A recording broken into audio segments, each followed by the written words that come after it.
Hello all of you, welcome back to my channel. मैं आज आप लोगों के लिए लेकर आ चुकी हूँ एक कलेक्टिव रीडिंग जिसका टॉपिक रहने वाला है कि उनका आखिरी फैसला क्या है आपको लेकर। आपके जो पर्सन है, पार्टनर है, लव इंटरेस्ट है, उनका फाइनल डिसीजन क्या है, आखिरी फैसला क्या है आपको लेकर, हम ये जानेंगे। लेकिन रीडिंग जनरल है, कलेक्टिव है, सभी ज़ोडिएक साइंस के लिए है, हर उम्र के व्यक्ति के लिए है, मेल फीमेल दोनों के लिए है, टाइमलेस है। जब भी आप इस वीडियो तक पहुँचेंगे, जब भी आप इस वीडियो को देख रहे हैं, आपके साथ तभी रेजोनेट करेगा, फिर चाहे आप इस वीडियो तक कितने भी समय बाद क्यों ना पहुँचे हों। ओके, रीडिंग सभी ज़ोडिएक साइंस के लिए है, ये ध्यान रखिएगा, हर उम्र के व्यक्ति के लिए है। ओके व्यूअर्स, आइए चलिए देखते हैं। 5 of swords is the first card we have. मुझे यहाँ पर ऐसा लगता है कि उनका आखिरी फैसला जो है ना व्यूअर्स, वो एक इशू को रिजॉल्व करने के लिए हो सकता है। ओके, आप लोगों के बीच अगर कोई इशू है जिसकी वजह से आप लोगों के बीच झगड़ा हो चुका है, आर्ग्यूमेंट हो चुका है, कोई फाइट हो चुकी है, कोई कॉन्फ्लिक्ट, कोई मिसअंडरस्टैंडिंग, कोई अनबन, किसी तरह का मतभेद, तो अगर ऐसी कोई सिचुएशन आप दोनों के बीच आई है तो लगता है कि जैसे उसे रिजॉल्व करने के लिए उसको सॉल्व करने के लिए या उस इशू को ठीक करने के लिए कहीं ना कहीं वो कोई फैसला लेने वाले हैं। तो जो भी वो इशू है आप दोनों के बीच या जो भी प्रॉब्लम है उसको सॉल्व करना चाहते हैं, ये है इंटेंशन आखिरी डिसीजन लेने का, कि जो भी कॉन्फ्लिक्ट है आप दोनों के बीच, जो भी दरार है वो ठीक हो जाए। ओके, यहाँ पर अगला कार्ड जो है वो 3 ऑफ कप्स का है। कहीं ना कहीं मुझे लगता है व्यूअर्स कि उनका लास्ट डिसीजन जो है वो किसी ऐसी प्रॉब्लम को लेकर ही है, जो प्रॉब्लम आप दोनों के बीच हुई थर्ड पार्टी की वजह से। ओके, जो भी वो आखिरी फैसला लेने वाले हैं वो ये ध्यान में रखते हुए लेने वाले हैं, या इस के रिगार्डिंग लेने वाले हैं, इस चीज़ के रिगार्डिंग कि थर्ड पार्टी के इंटरफेरेंस या इन्वॉल्वमेंट की वजह से आप दोनों के बीच में जो दरार आई है, आप दोनों के बीच में जो इश्यूज हुए हैं, आप दोनों के बीच में जो कॉन्फ्लिक्ट हुआ है, कहीं ना कहीं वो जो थर्ड पार्टी की वजह से हुआ है, कहीं ना कहीं इसी मैटर में आपके पर्सन आखिरी फैसला ले रहे हैं। अभी हम और क्लियर करेंगे आगे तो हम जान पाएंगे कि वो किस तरह का डिसीजन है। लेकिन ऐसा लगता है व्यूवर्स की, क्योंकि यहाँ पर थर्ड पार्टी इंटरफेरेंस था आपके पर्सन की तरफ से। आपके पर्सन की लाइफ में कोई फैमिली ऐसा कर रही है, फैमिली मेम्बर या कोई फ्रेंड्स या कोई और, ऐसा लगता है कोई इस तरह से इंटरफेयर कर रहा है, या आप दोनों के बीच कोई इस तरह से आया जिसकी वजह से आप दोनों के बीच दूरियां बढ़ गई, आप दोनों के बीच डिस्टेंस बढ़ गया, झगड़े होने लगे, नहीं तो बहुत डाउट होने लगा एक दूसरे पर। कहीं ना कहीं यहाँ पर ऐसा भी हो सकता है कि एक दूसरे के साथ वर्बल फाइट हुई है, या फिर एक तरह से कोई आर्ग्यूमेंट हुआ है, कोई मतभेद हुआ है। कोई इस तरह का कॉन्फ्लिक्ट ज़रूर हुआ है जिसकी वजह से आप लोग दोनों ही हर्ट हुए हैं, लेकिन रिस्पॉन्सिबल थर्ड पार्टी है, थर्ड पार्टी की वजह से हुआ है। तो मुझे लगता है ये कहीं ना कहीं थर्ड पार्टी का करना क्या है, थर्ड पार्टी का क्या करना है, या तो वो इशू ठीक करना है किसी तरह से, या फिर उस थर्ड पार्टी की सिचुएशन से बाहर आना है, फ्री होना है वहाँ से, या थर्ड पार्टी को अपनी लाइफ से या थर्ड पार्टी के इंटरफेरेंस को लाइफ से हटाना है। लगता है कि इसी के रिगार्डिंग इनका डिसीजन है। आइए देखते हैं क्या है इनका आखिरी फैसला। यहाँ पर वाटर साइन और एयर साइन काफ़ी प्रोमिनेंट है, वाटर एंड एयर।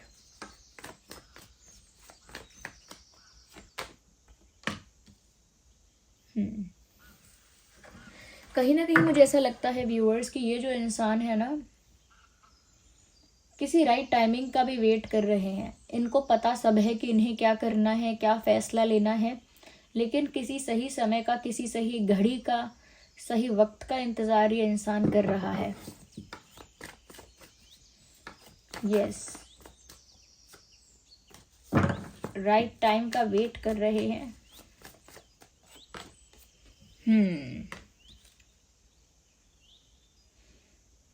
मुझे लगता है कि इन्होंने डिसाइड कर लिया है कि सही समय आने पर ये आपको अपना प्यार ऑफर करेंगे और थर्ड पार्टी को लाइफ से एलिमिनेट करेंगे समहाउ। अब एलिमिनेशन का मतलब ये नहीं है कि धक्के मार के ही बाहर निकालते हैं किसी को। एलिमिनेट यहाँ पर मुझे लगता है कि कोई थर्ड पार्टी का इंटरफेरेंस है, उसे अपनी लाइफ में कम करने के बारे में सोच रहे हैं। थर्ड पार्टी का जो भी इशू है कहीं ना कहीं उसको रिजॉल्व करके उससे दूर होने के बारे में सोच रहे हैं, या फिर इंटरफेरेंस कम करने के लिए कुछ एक्शंस लेने के बारे में सोच रहे हैं। ओके, पर मुझे लगता है थर्ड पार्टी को अब वो आप दोनों के कनेक्शन से दूर रखने का ट्राई करेंगे और ऐसा ही कुछ एक्शन लेंगे जिससे थर्ड पार्टी का इंटरफेरेंस ख़त्म हो जाए और कम हो जाए। और दूसरी चीज़ जो इनका एक आखिरी फैसला है या फाइनल डिसीजन है वो ये है कि सही समय आने पर वो आपको अपना प्यार या अपने इमोशंस कन्फेस करेंगे। मुझे लगता है कि क्योंकि सिचुएशन इनके फेवर में बहुत ज़्यादा नहीं रही है, बहुत दिनों से परिस्थितियाँ इनके अकॉर्डिंग बन नहीं पाई, या इनके भाग्य में, इनके किस्मत में वो समय अभी नहीं आया जब इनकी लाइफ में वो पॉजिटिविटी आ जाए या वो हैप्पीनेस आ जाए, उनको ऐसा लगता है। इसीलिए वो किसी ऐसे पल का इंतज़ार कर रहे हैं जब वो थर्ड पार्टी से छुटकारा पाएँ। ओके, जब वो थर्ड पार्टी से पूरी तरह से छुटकारा पाएँ या थर्ड पार्टी कॉन्फ्लिक्ट और इशू से फ्री हो पाएँ, थर्ड पार्टी के इंटरफेरेंस से फ्री हो पाएँ और आपको कुछ स्ट्रॉन्ग प्रपोजल दे पाएँ, यानी अपना प्यार ऑफ़र कर पाएँ। इनका प्यार यहाँ बहुत जेन्युइन है, ये चीज़ यहाँ दिख रही है। इनका प्यार सच्चा है, इंटेंशंस प्योर हैं, लेकिन सही समय का इंतज़ार है। और वो सही समय तब तक नहीं आ सकता जब तक ये इंसान थर्ड पार्टी को लेकर कोई एक्शन नहीं लेते, जो कि लेने वाले हैं। वो भी इन्होंने डिसाइड कर लिया है, फीमेल हैं तो भी, मेल हैं तो भी। अगर आप सोच रहे हैं कि थर्ड पार्टी फैमिली है तो फैमिली कैसे एलिमिनेट होगी इस सिचुएशन से, देखिए अगर फैमिली भी है तो फैमिली का जो भी इशू है उसे या तो रिजॉल्व किया जाएगा या फिर उस बात से अफेक्ट होना बंद किया जाएगा, या फैमिली का बीच में इंटरफेरेंस रोका जाएगा कि आप इंटरफेयर ना करिए ऐसे। तो of course no one can rid of family, family तो परिवार है, उससे तो कुछ ऐसे कुछ नहीं हो सकता है, लेकिन वहाँ पर ये हो सकता है कि आप उस चीज़ से अफेक्ट ना हो या फिर अपना डिसीजन खुद लेकर अपना रास्ता बनाओ अपने आप। ओके, और दूसरी चीज़ यहाँ पर मुझे ऐसे लग रही है कि अगर कोई आउटसाइडर है, ये कोई एक्स है, कोई दूसरा पर्सन है, कोई और है, तो मुझे लगता है उस इंसान से आपके पर्सन बहुत ही जल्द फ्री होने के लिए कोई एक्शन लेंगे। ओके, और आपको भी प्रपोज करना चाहते हैं, आपको प्रपोज करेंगे सही समय आने पर। ये फैसला तो मन ही मन ले चुके हैं या ले चुकी हैं। अगर फीमेल भी हैं तो भी अपना प्यार कन्फेस करेंगी, क्योंकि ऐसा लगता है कि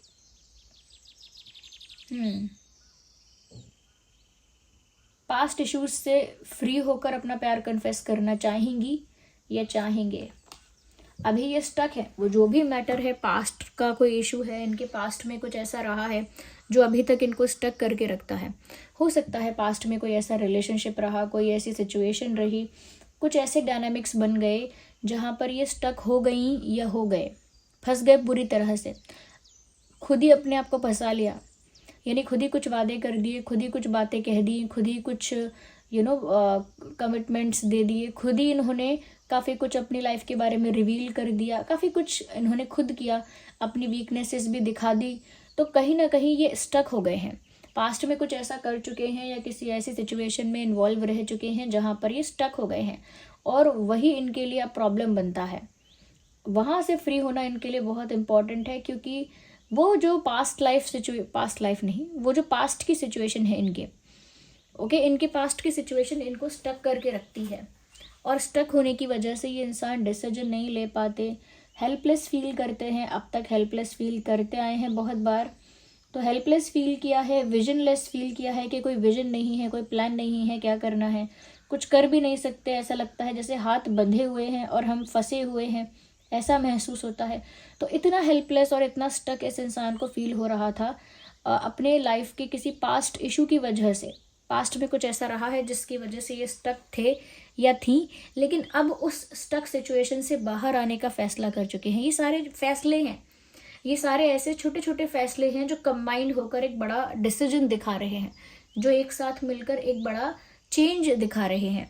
तो यहाँ पर ऐसा लगता है कि वही स्टक सिचुएशन जो उनको पास्ट में बार बार खींचती है, या पास्ट की कोई ऐसी बात है, सिचुएशन है, पास्ट का कोई ऐसा पर्सन है जो अब भी इनको स्टक करके रखता है, तो मुझे लगता है अब वहाँ से वो फ्री होने के लिए कुछ डेफिनेटली करेंगे, बिकॉज उनको ये प्यार जो है वो आपको ऑफर करना है। तो कहीं तो बंधे हुए हैं और उस बंधी हुई सिचुएशन से बाहर आने का फैसला कर चुके हैं या कर चुकी हैं। किसी बंधन में बंधे हैं, किसी चीज़ में बंधे हुए हैं, ऐसा लगता है।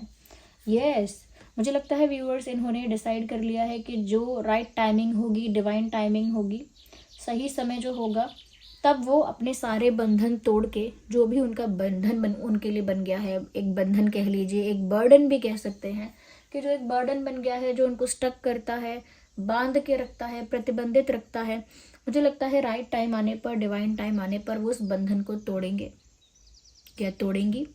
दे will get rid of that trap, और they will get rid of that cage. उस केज से, उस पिंजरे से कहीं ना कहीं बाहर आएंगे, और बाहर आकर सीधे आपके पास आएंगे।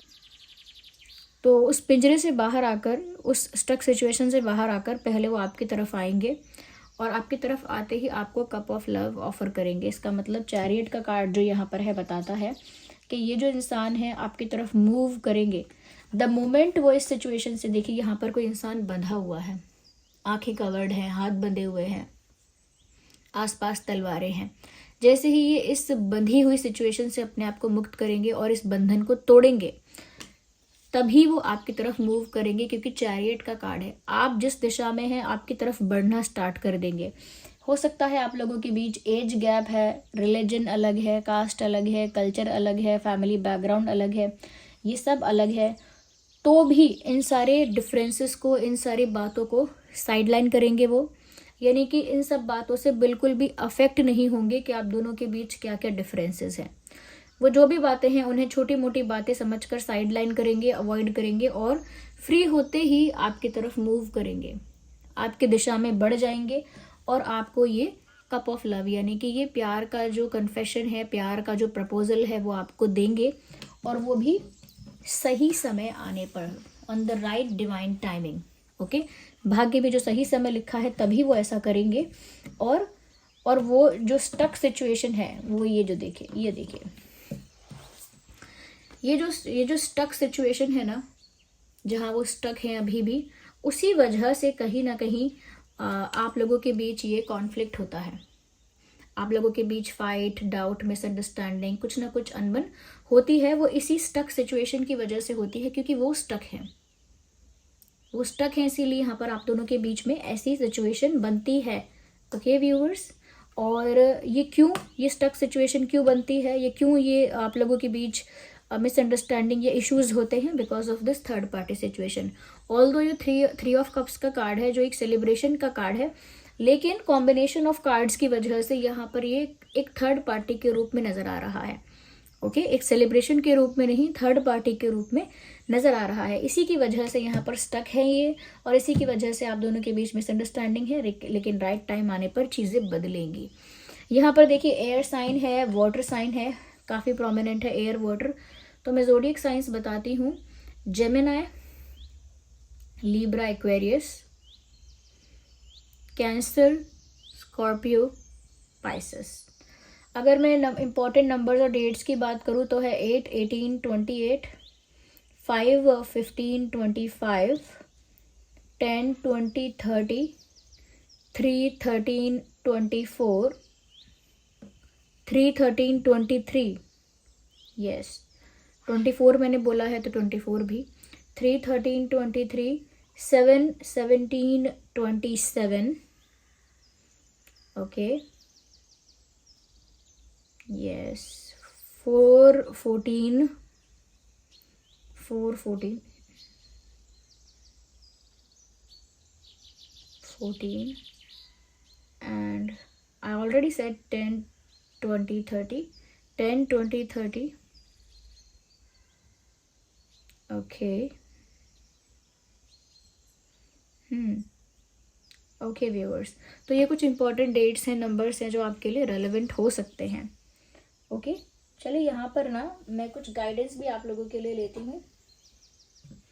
लेट्स सी कि यहाँ क्या गाइड किया जा रहा है आप लोगों को।